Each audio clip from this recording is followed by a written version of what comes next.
First, my life. First off, Brian, that was awesome. I am not that smart. The quotes you're going to get from me come from ESPN and maybe a couple of other places, but that was awesome. So, first of all, thank you, Barnabas members. Thank you, friends, family. I see a lot of familiar faces out here. I want to thank you for the opportunity to come out here and just share about HLA. First thing I want to do is I want to talk about just the three areas that I'm going to try to hit on really quickly as my time is ticking. I thought I got Brian's 4 minutes, but apparently I'm already at 15. I'm going to talk about the why, a little bit of my story of the why of HLA. I'm going to talk about the what we do, and then I'm going to share in the end, like, where are we going? We've entered to some new dimensions of ministry, and I want to share about that. The why, my story. I was born into a family of 4 with no parent or no father in my home. And so, sorry about that, I'm shaking a little bit. Those are the butterflies. Actually, no, I share this when I speak because I do have an injury in my spine. And so just, you don't have to be sad for me, but that's why I shake there. So, let's see if I change hands here. There we go. My why and my story is I grew up in a home without a father. And that left me to a lot of pain and misery and some of the things that we see out there. But 16 years ago when I started this ministry, I ran across a passage in Malachi, Malachi 4. See, I will send the prophet Elijah to you before that great and dreadful day of the Lord comes. He will turn the heart of the parents to their children and the hearts of the children to their parents, or else I will come and strike the land with total destruction. Malachi, those words were penned 400 years after that is when we got the next words from the Lord in the New Testament. The reason those words are important is because God cares about the father and the relationship of the father, as you heard Brian sharing about the family. That's an important relationship to God. Children in father-absent homes account for 71% of all high school dropouts. 90% of homeless and runaway children come from fatherless homes, and 63% of youth suicides. Here are some troubling statistics about fatherless children in the U.S.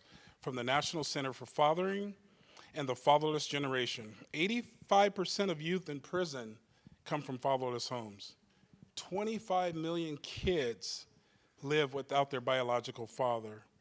And this one breaks my heart. 70% of sex trafficking survivors come from fatherless homes. You'd be hard-pressed to find a ministry or any part of society that doesn't have the part of fatherlessness impacting it and its results. That is our why. My story is I grew up in that house. I was one of 4, and I didn't have a father in a home, and it left me to my own devices, a single mom working hard. And you've heard me say before in other settings that my mom was my hero. She raised all 4 of our kids, and then she raised 4 more grandkids and a couple of great-grandkids. And then she went back to school and became a teacher at the age of 66.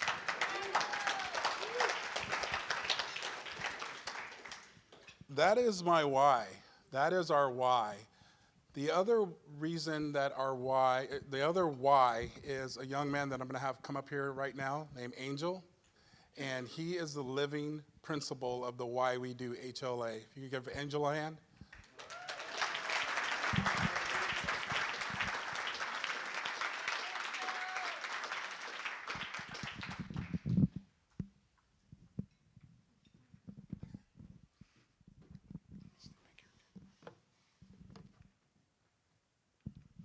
Hi, good evening, everybody. Hope you guys are having a wonderful night. Like Willie said, my name is Angel Machado. I was one of the students who graduated last year from HLA, so I was the second generation of students who graduated. And it's because of all the support and the help of Hope Leadership, the leadership of Willie and the rest of the leaders who helped me graduate and eventually became my mentors. My story with Hope Leadership begins in 3rd grade. That's now 10 years where I've been blessed to have a family, to have friends, and to have leadership in my life. I was given the best gift of all when I started Hope, to have a relationship with the Lord since 3rd grade, since I was 7, 8 years old. Most students, most kids that age don't have that opportunity, but Willie gave me that opportunity when he came to my school. I was born in 2006 to an amazing single mother of 3 who raised me, my older brother, and my older sister. I don't remember much of the first few years of my life, like most kids do, but my mom always told me how she would work 2 to 3 jobs to support me and my 2 brothers, but still have enough money to send us to school, to pay for rent, to buy food, and to give us whatever we needed, whether it be school supplies or running shoes, anything, clothes. She worked hard. She worked hard. Willie's hero is his mom. My hero is my mom, because she did the exact same thing. She never let me feel like I was holding her back from what she wanted to do. She never made me feel like I was a burden to her. During this time, we actually lived in Logan Heights, the same community that Willie's serving in his school. I lived until I was 5, and then I went to Golden Hill for a year or so, and then I moved to Southeast San Diego, which was predominantly worse just because of drugs, homelessness, and it was generally not a good area. Houses were breaking down. Every day there would be something going around in the corner. The cops were there. And it just wasn't a good spot for my mom to raise 3 kids on her own. Now, I actually moved back to Logan Heights, but I'm living in a nice house just 2 blocks away from those apartments that I lived in. To understand how HLA helped my life, I need to dig deeper into my childhood. Like I said, my mom was a single mother. I didn't understand growing up. I didn't understand what it meant to grow up without a dad. My siblings and I didn't grow up with a father figure. We have different dads. Unfortunately, their dad lived in Mexico, and that's where they were born. Eventually, he went to prison. My mom moved to the States where she had me, and the moment my biological father found out she was pregnant with me, he left. He didn't stay, not even for the first month of my life. My mom always tried her best, and to her credit, she did great. But ultimately, working 2 jobs to support the 3 of us took a lot of time away from her family. My family was affected negatively. My older brother got addicted to drugs and surrounded himself with the wrong people, which eventually landed him in jail for 2 to 3 years. So I didn't get a father figure out of that. I didn't understand what it meant to grow up with the mindset of being a man, of being someone who's supposed to look after their family. The absence of a father created a gap in what it meant to be a man, like I said, to be a leader, but most importantly, what it was to have a relationship with God. Because of these thoughts, I grew up with a lot of sadness, anger, and resentment towards the people around me, my family, but most importantly, it strained my relationship with God because I always blamed him. Some of the questions I would ask me is, why don't I have a family? Why don't I have a loving family? Why wasn't I blessed with it? Was I just not deserving to have a family? All these questions strained my relationship with God. While I was still dealing with all these things, I joined HLA in 3rd grade, where I was learning to fix my relationship with God, starting to gain an understanding of what it meant to have a connection with him. Slowly but surely, I was fixing my relationship with the Lord. And to be honest, the first few years of Hope, I didn't pay attention.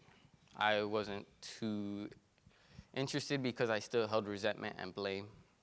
But eventually, I grew up and I learned that it's not because he didn't give me it because he thought I wasn't deserving, but rather because he had something else set up for my life.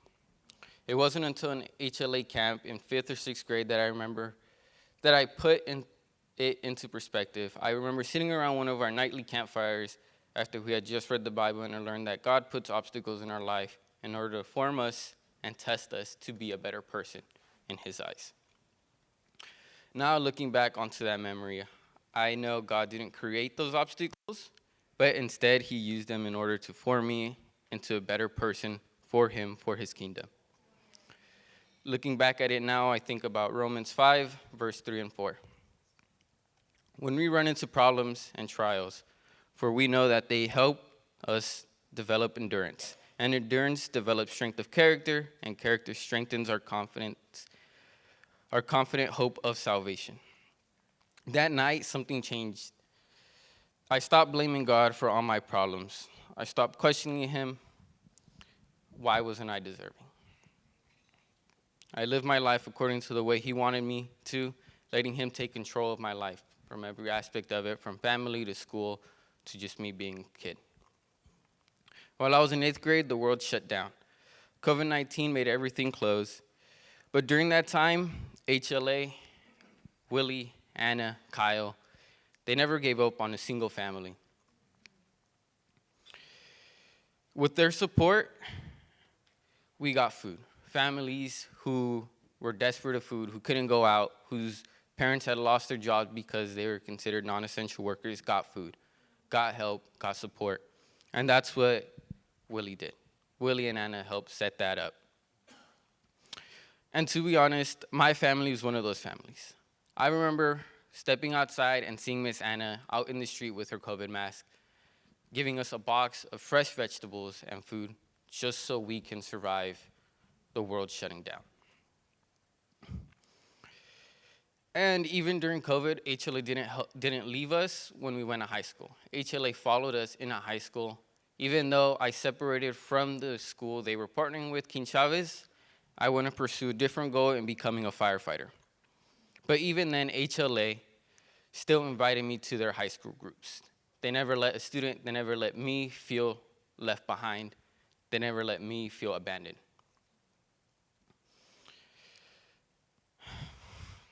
Throughout my entire high school life, HLA supported me and even helped me find a tutor at one point because I was taking college classes and I needed that tutor. He got me closer to pursuing my associate's degree while still being in high school. Currently, I'm giving back to my community. I'm a San Diego City Fire Rescue Cadet, and I'm serving the community of City Heights.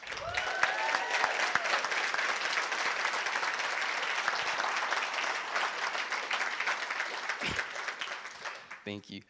Throughout everything I went through, HLA served as a safe space where I could go and not worry about my personal problems, the problems I thought about as a kid.